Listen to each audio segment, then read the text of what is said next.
Good evening. Thank you for being here, and welcome to the joint meeting of the Republican Executive Committee and the Republican Club of Putnam County. This meeting is called to order. We're going to move out a little bit out of place, but we do have an established quorum. Is that correct? That is correct. Okay, thank you very much. So I'm going to ask Representative Dean Black to come and lead us in prayer. And if you will, all rise, and then we'll do the invocation with the pledge with Buddy Goddard. Good evening, Republicans. Men and women of faith, please bow your heads as I pray.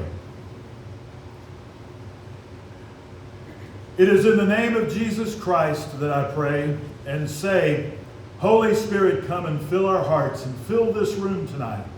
And Lord, grant us wisdom. Grant us wisdom to know your will for our lives, for our party, for this club. And Lord, grant us the courage to follow that vision. And we each pray in our own way, but I pray in the name of Jesus. Amen. Amen. Everyone please join me. Pledge allegiance to the flag of the United States of America and to the republic for which it stands, one nation, under God, indivisible, with liberty and justice for all. I know this is an exciting night for us to be together. I do want to say welcome again to everybody. If you want to sign up for your pig raffle, see Alex over here. He's got the tickets for that. I do want to say that we welcome some of our Clay County friends tonight. And we have, I'm going to put them on the spot, but Rhonda, if you'll stand up maybe. And she's the REC committee chair for Clay County. So Rhonda Jett, thank you for being with us tonight. And would you mind introducing the people at your table? Thank you.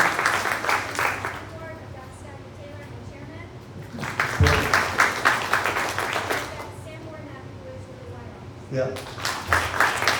Samantha right there is also with Justin Sapp's office, but she's not able to be officially here for Justin Sapp because, as you know, the session did not end and they just prolonged it to June 6th. So she'll be back after that. But she also chairs for the Young Republicans in Clay County and on the state level too, right? So she's a wealth of knowledge for the Young Republicans, so we'll get you back for that at a later date. But we thank y'all for coming down to Putnam County.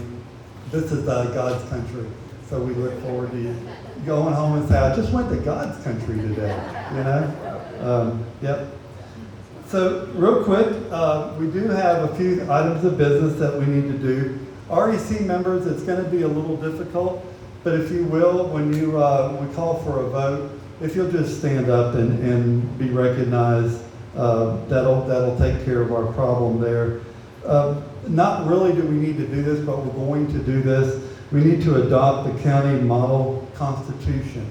Although the RPOF did it prior to us taking over in March, I think it's very prudent we do it again. So right now the chair will entertain a motion to adopt the county model constitution. We have a motion on the floor. Okay, motion, okay, by Mr. Williams. We have a second. Okay, who is that? Okay, thank you. What, Mr. Lee back there in the back. Any further questions on the motion at hand? Hearing none, all REC members please vote in affirmative or negative. All in favor say yes. Yes. All opposed, like sign with the no. Didn't, okay, we're good. Do want to thank, on the next item of the business that we have at hand, is to thank everyone and the club for all the hard work on the fair. We appreciate that very much. It was a joint effort with the REC and the club. And Rhonda, thank you and your team for putting that together. Yeah, I know, I was looking at her. Not two Rhondas sitting really close together. So I appreciate that. The other thing that we have is my report is very, very minimal. We will be going to quarterly meeting down in Orlando in a few weeks and look forward to getting a lot of questions that I have answered. And and basically trying to listen more than I talk. But as you know, that doesn't always work well for me. But we're going to do the best we can. There is a new procedure with the RPOF.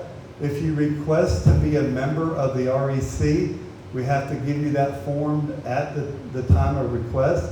We brought a few with us tonight. We've already given those out. But if you do want one, there's a sign-up sheet. We'll email you those documents so you'll have them immediately, and we'll have them out to you by tomorrow. Our vice chair report, she is out with a little sickness. So I'm going to call Jamie up here to do our treasurer's report. Jamie, if you'll come up, and I will move the microphone low. Lower. She's used to it, okay? I just couldn't help You didn't have the school? it. How's everyone? Can we hear me? Okay, perfect. Okay. At the time that we have taken over, the beginning balance within our accounts was $6,370.11. Since the takeover, our expenses have been $751.80. We have had no deposits. Our current ending balance is $5,618.31. Do we have any questions? Thank you. So we need a motion. We need a motion to accept the treasurer's report as stated. Candy make the motion, Mr. Williams seconds it. Any further discussion on the treasurer's report? Hearing none, all in favor signify by saying aye. Aye. Opposed, like sign. The ayes have it. State Committee woman, do you have a report that you'd like to give? After the quarterly? Okay. And Mr. Stiletti, our state committee man, could not be here tonight. He had a family emergency that came up. So is there anything else good for the order of the REC? If not, we'll move right in. Rhonda, why don't you come up? And we're gonna close our meeting of the REC, and we'll go over. That was quick. I said less than 15 minutes. Did it in 9, so that's not bad. I was trained by Terry Turner. Those of you know Commissioner Turner, right? Gina knows that very well. Move it fast. Thank you. So this is a trial for us to try doing this jointly. If it works well, we'll keep it up. If it doesn't work well, we'll figure out another plan. But we at least thought we would start here and move forward. So thank you for being patient with us as we move through this. I want to recognize we do have a few dignitaries here as well. That we have some county commissioners here besides Larry Harvey. We have Josh Alexander and we have Leota Wilkinson, some of our county commissioners. I believe I also saw our supervisor of elections come in. There he is, Charles Overturf is here. So thank you so much. And we always like to recognize our veterans. If you're a veteran, please stand and let us recognize you. Thank you so much for your service. We so appreciate your service. So we are going to move right into what everyone came here to do. Buddy, you want to come up and introduce our guest speaker?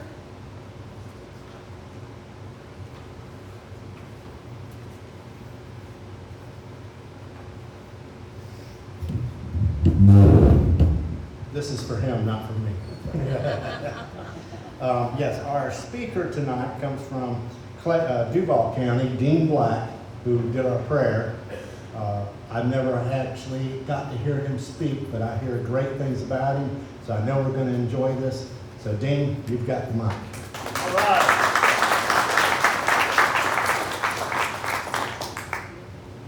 So that was short and sweet and fast. And I'm not going to use that podium. I'm coming at you already. So, good evening, Republicans. Good evening. I'm talking to you in the back, too. Hi. I really appreciate y'all having me here tonight. I love Putnam County. I used to spend a lot of time here. I belonged to a hunting club here. And my wife, who's with me tonight, used to say she was a hunting season widow. And if she was going to get to spend any time with me at all, she was going to have to take up hunting. So she did, and became quite accomplished with a bow and arrow. And she is my adult supervision for the night. And look, any woman that's really good with a bow and arrow, you got to respect them. You got to do as they say. Honey, I'm paying attention. And I got my wife here, but I got my Putnam County mama here too. Donna Holt, please stand.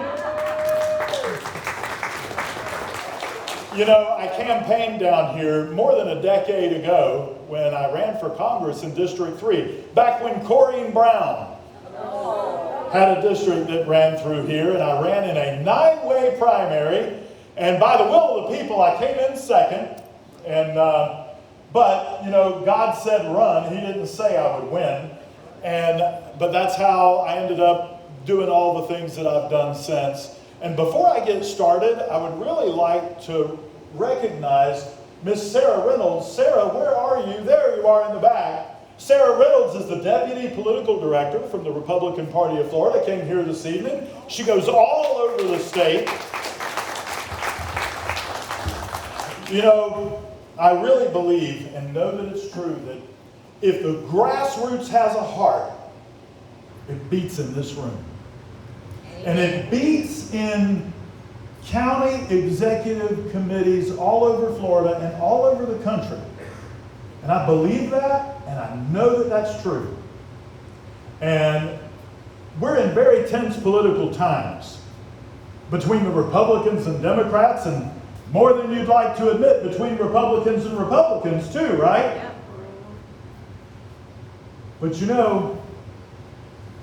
I do believe the best days of our nation are ahead of us. And we all get upset about these divisions in our land. And I was talking to you earlier tonight, ma'am, and I said, we get upset over the problems that we have. But in this room, we believe that we have the solution to those problems. We have something to do about it besides just throw pillows at the TV. Nobody in here ever did that, right? Well, I did. As a matter of fact, that's what led me to finally come here, because I got tired of throwing things at the TV. And so I ran for office. I joined the REC. I became a club president. I eventually became the vice chair of the Duval County REC. And then I served 3 times as chair in Duval County, which, by the way, is longer than anyone has served in Jacksonville for at least 50 years that we know of. And what that means is that only about twice in a century is somebody born dumb enough to do that 3 times. Chairman Harvey, where did you go? Sir, God bless you. No one knows what it's like to be chair until you are chair. And when I first got elected chair, and I'm going to go ahead and tell you this because it's too late. You got the job. The gavel's yours. When I first got elected chair, they said, well, congratulations, Mr. Chairman. You have the worst political job in the world. They said, you start off with all the Democrats hating your living guts. And if you do it right, before it's over, most of the Republicans will too. So, Chairman, congratulations, or my deepest sympathy. I'm not sure which. Both before it's over, I'm sure. When I look around at county parties, I said a moment ago that the grassroots beats in this room. And I mean specifically counties like this one, because we still know right from wrong, don't we? Anybody in here confused about what a man is or what a woman is? Anybody think we should have pornographic books in schools and that that's necessary to teach them how to read? No, we still know right from wrong. And so what we are on a mission to do is what we really need to do is we want to make Florida like Putnam County. And then we want to make America Florida. But we won't achieve any of that if we can't cooperate to a common purpose, right? And that can sometimes be a whole lot harder than it looks. And that's why I'm here tonight. I've studied party operations, theory, and doctrine for a long time. I've studied current Republican Party theory of operations, but I've studied political party operations going all the way back to the Roman Republic. And one thing I've learned is that people are still people. Politics is still politics. You can't take the politics out of politics either. But there are some things that if we will discipline ourselves will allow us to do what brought us all here this evening. And that is to recognize that things could be better and that we have a role to play in that. Now we get mad. It's part of why I ran for office. It's part of why I got in the party. How many of you, like me, would watch Republicans not acting like good Republicans? Maybe they acted more like Democrats than Republicans. Maybe they were rhinos. How many of you have ever gotten mad about that and really thought, man, this party should hold them accountable to Republican values? If you've ever felt that way, please raise your hand. Okay, that's almost everybody. And the rest of them weren't listening. Okay, but we're all conservatives here, right? Yes. We believe in the Constitution then, right? Yes. As it's written, right? Yes. Okay, so now as conservative Republicans, who do we really think should be holding Republican elected officials accountable? Is it party officials? Who is it? The people. That's right. It's the people. Which is to say the voters, right? For decades, for a century and a half and more, the Republican Party has stood steadfast for the principle that Republican voters should decide who their nominees for office are going to be, and not the party. Because if we follow our will that is in all of us, the Bible talks about this as the will to power. And we all feel it. It all was the impetus for us to even be here. I felt it. I acted on it. We all just raised our hands. And yet we know that the truth is the party should not interpose itself between the people and the elected officials themselves. That has to be sacred. That must always be sacrosanct. Or we have undermined the republic. We have undermined the Constitution that we all claim to support. Are you with me? So this natural impulse in a political party, and again, it's not unique to us. The other side has to deal with it, and they've dealt with it since there have been parties. This impulse has to be managed. Because if we don't, what will happen is you will end up with a party boss system, where the party boss will say who the nominees will be and who the elected officials will be. And you will open the door to the worst types of political corruption. That's how Tammany Hall happened. And it is completely contrary to the values that I know we all hold. And yet we have to manage it. We all swore an oath of office. If you're a member of the REC. And if you're a member of the REC, you swore an oath of office, and among other things, you pledged to remain neutral in a primary. Because a leader once knew and recognized that this was so important that we had to manage this. If we didn't, we would become corrupt ourselves. And so it was so important that they put it into a sworn oath. You sign on the dotted line, you raise your right hand, and you swear an oath.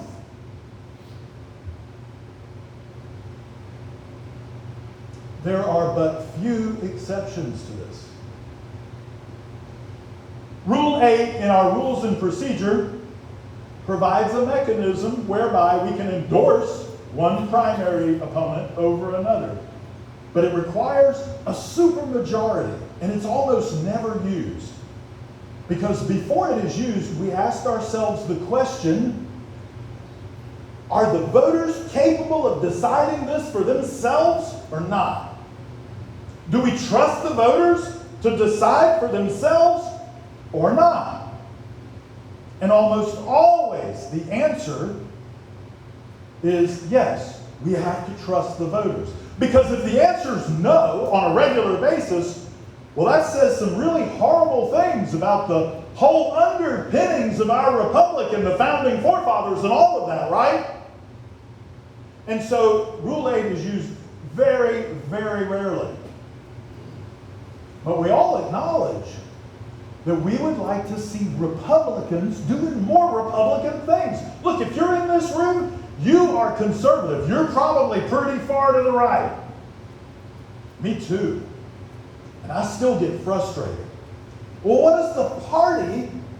How do we fix this? If we've got a sworn oath of office that says we can't get involved in the primaries, we got to trust the voters got to figure it out.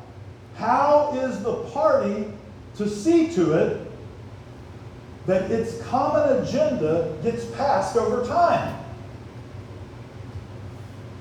You'll like the answer. Part of it is intuitive.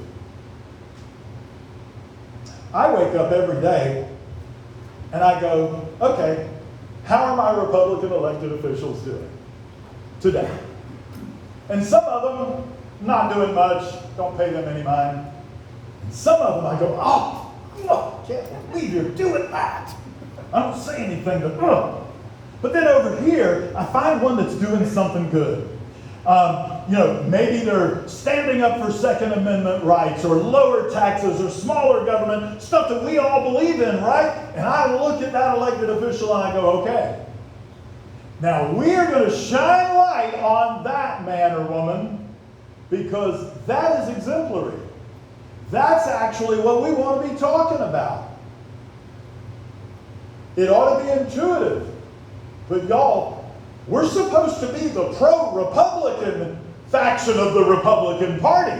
We're members of Republican clubs in the executive committee.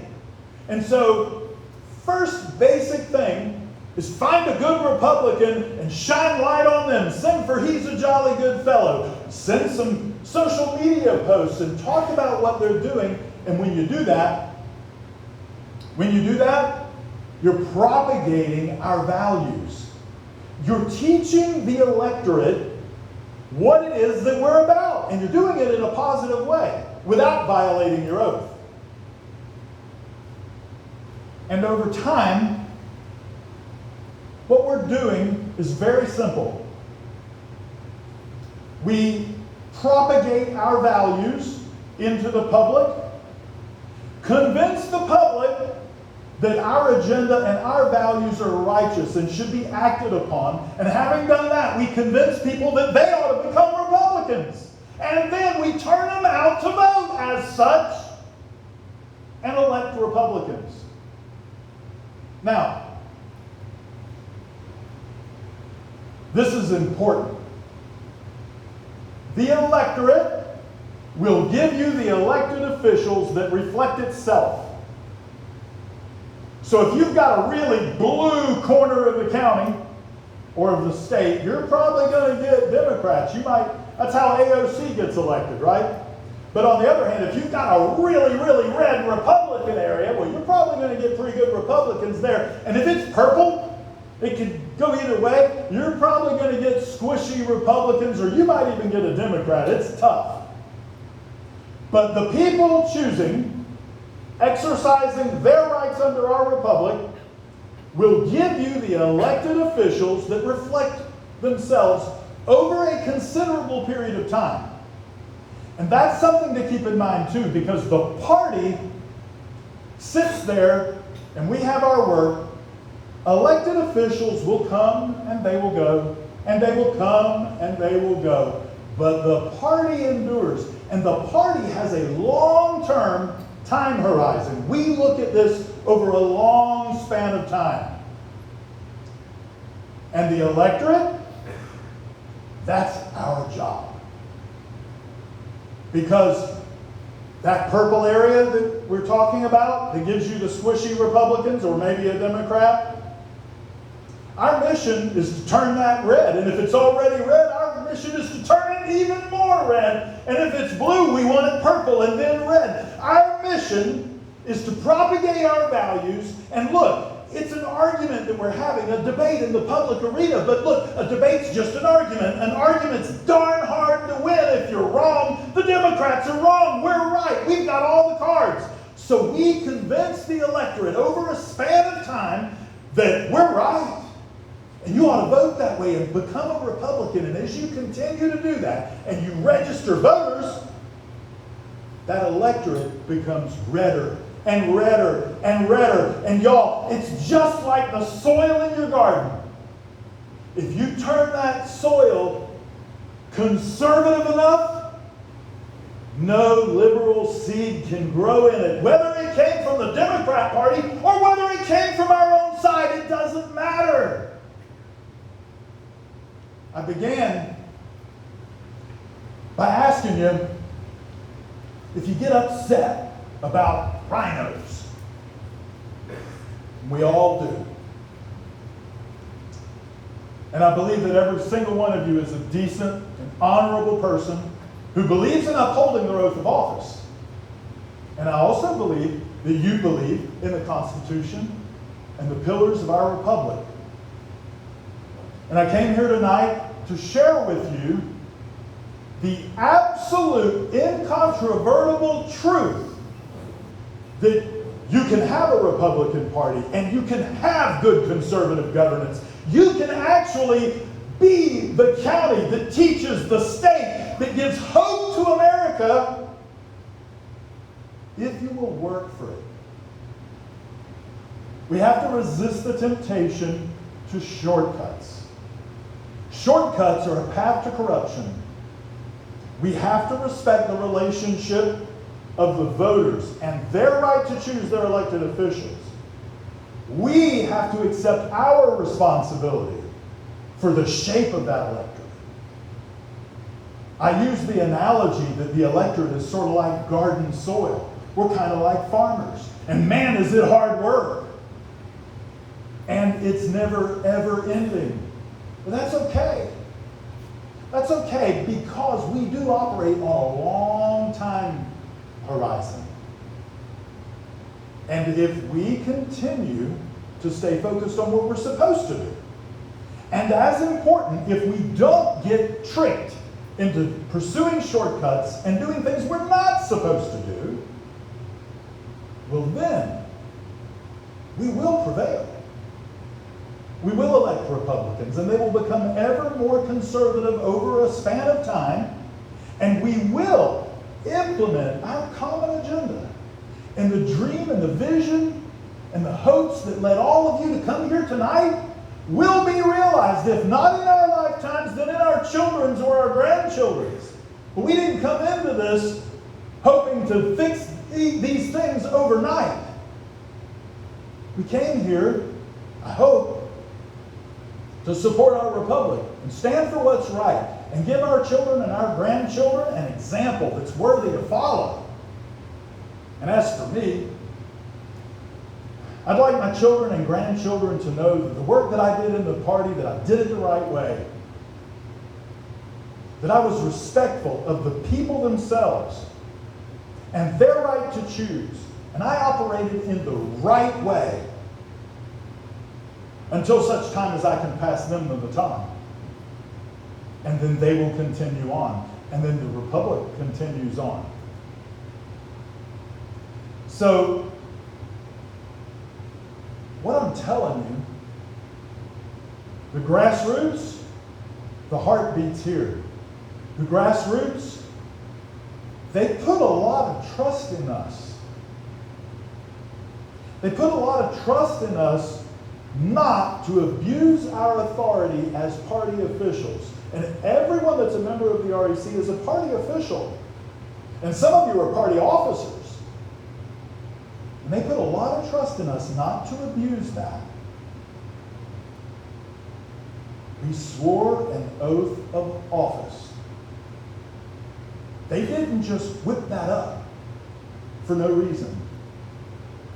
It's because leaders knew how parties evolve and devolve.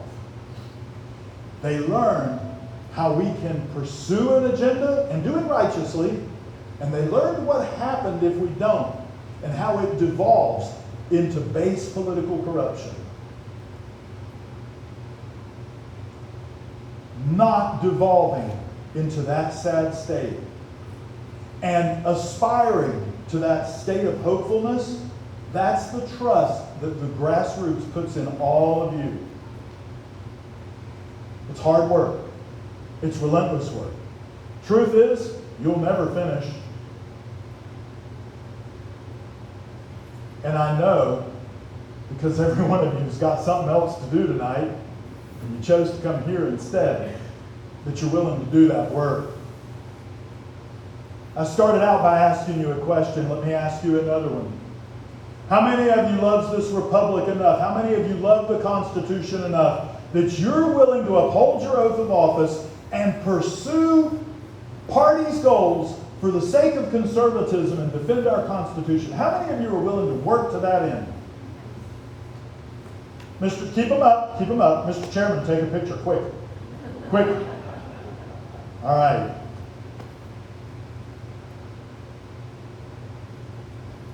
I'm honored to be here. I haven't gotten paid a dime for being a chairman. All it's done is cost me money. Hadn't it, honey? And I don't care. I swore an oath before in the military to uphold that Constitution, and I'm still considering myself bound to that oath. Just like each one of you takes your oath seriously. And I came here tonight to remind you of the importance of that oath and how you can keep it and how you can win for the sake of conservatism. And friends, I want to ask you to support your chairman. It's a tough job. The chairman has a very tough job, but he needs your help. And he's a good chairman. I'll just tell you, he's already got a reputation, and you don't even know this, but we talk about you. And at RPOF, they know who he is. They see how he thinks.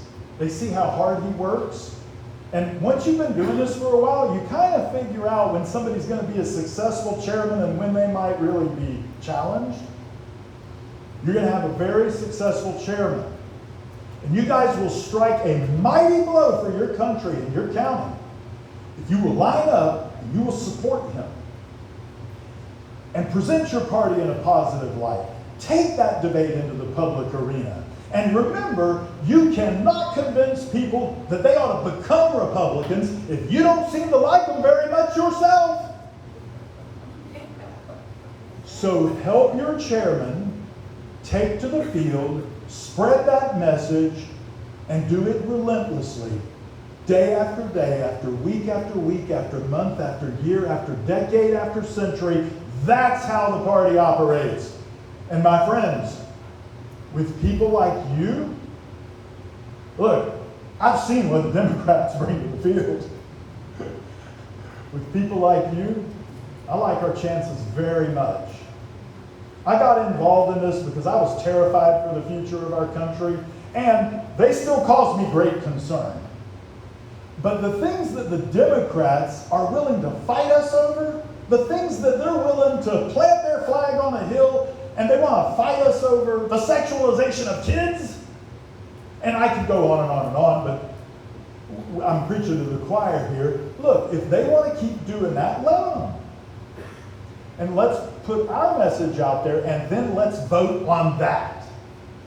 Because I believe in the inherent decency of the American people. I believe that we're not the only ones that still know right from wrong. I think there are parents all across this land, and great-grandparents and grandparents, that all still know right from wrong. And that's what we're fighting here. And they're doomed. because their ideas are sick, their ideas are debased, they are anti-constitutional, and we are going to shine light. And when you shine light, darkness loses every time. So, friends, I want to thank you for letting me come here and speak tonight. Subject to the permission of the chair, I don't mind answering questions if you'd like me to, but I'll say it again. Support your chairman. You have a good chairman. He is talented. He's got everybody, when you first become chairman, you got a lot to learn. There's a lot to figure out, and he's no different. He can use your support, and you guys will become a powerhouse. And what you do will echo through Florida, and what we do here in Florida, everybody watches now. They used to wonder what they were going to do in their other states. They didn't know. It was depressing, demoralizing. The left was doing all kind of crazy stuff. They didn't know what to do. Well, we showed them over the past few years, and they can no longer say it can't be done. They might be able to say they can't do it. They can't say it can't be done because we're showing them. And at some point on this journey, Florida became the hope of America. You are a part of something so powerful that you can change the nation. You can therefore change the world. And with that, do I have any questions? Yes, sir.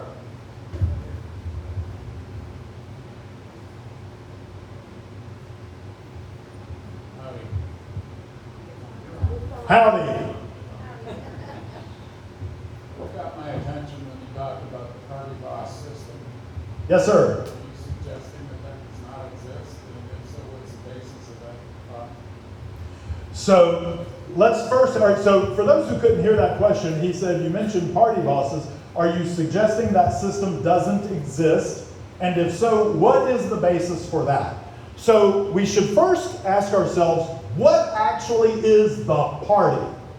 Now, some of you have been around for a while, but it bears repeating, and some of you haven't, and this will be a teachable moment for you. So under Florida law, for every 1,000 voters in a precinct, you get one precinct committee man and one precinct committee woman, and those people from throughout a county gather together, and they constitute the county Republican Executive Committee. And then, from among their number, they elect a chairman. They also elect a state committee man and a state committee woman. And then those three people from each of the 67 counties in Florida gathers together, and they constitute the Florida State Executive Committee.